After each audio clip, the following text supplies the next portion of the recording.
Money transfer చేయడము through bank పోయింది. Money transfer చేసింది అధికారులు చేసినారు. తరువాత ఇది కాంట్రాక్ట్, ఒక కాంట్రాక్ట్ ఎవరెవరి మధ్యన ఎఫ్పిఓ తర్వాత అనేది ఈ రేస్ కండక్ట్ చేసే కంపెనీ, తర్వాత అంతకు మునుపు ఒక స్పాన్సరర్ ఉండే, తర్వాత గవర్నమెంట్, ఈ ముగ్గురి మధ్యన ఎంటర్ అయిన కాంట్రాక్ట్. ఈ కాంట్రాక్ట్ని అమలు జరిగినది, పార్ట్లీ అమలు జరిగినది, ఒక రేస్ కండక్ట్ చేయడం జరిగింది.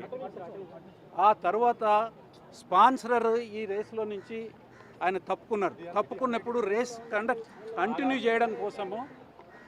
చేయడం కోసము ఇంకొక స్పాన్సరర్ కావాలా. ఆ సమయం తక్కువ ఉన్నది కాబట్టి అధికారులు హెచ్ఎండిఏని స్పాన్సరర్గా వాళ్ళు సజెస్ట్ చేసినారు. దాని మీద మంత్రి గారు ఆమోదించినారు. ఇవన్నీ కూడా రికార్డులో ఉన్నాయండి. కేటీఆర్ గారు స్వయంగా దీని మీద చెప్పేదానికి, ప్రొడ్యూస్ చేసేదానికి ఆయన దగ్గర ఒక పేపర్ కూడా లేదు. అన్ని పేపర్లన్నీ కూడా గవర్నమెంట్ దగ్గరే ఉన్నాయి.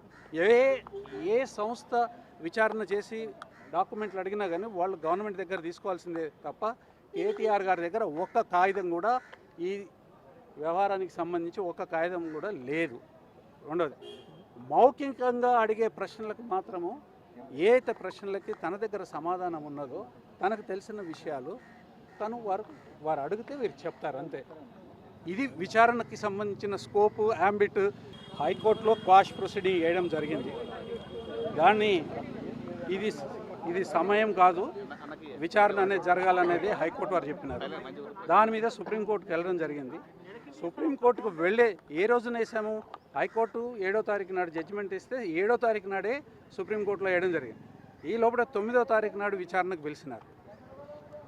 9వ తారీఖు విచారణకు పిలిచినప్పుడు విచారణకి నేను వెళ్తాను అని విచారణకు వెళ్తూ 7వ తారీఖు నాడు పడిన కేసుని విత్డ్రా చేసుకోమని చెప్పి అదే రోజు 9వ తారీఖు నాడే విత్డ్రా చేసుకోమని లాయర్స్కి ఇన్స్ట్రక్షన్ ఇచ్చినారు.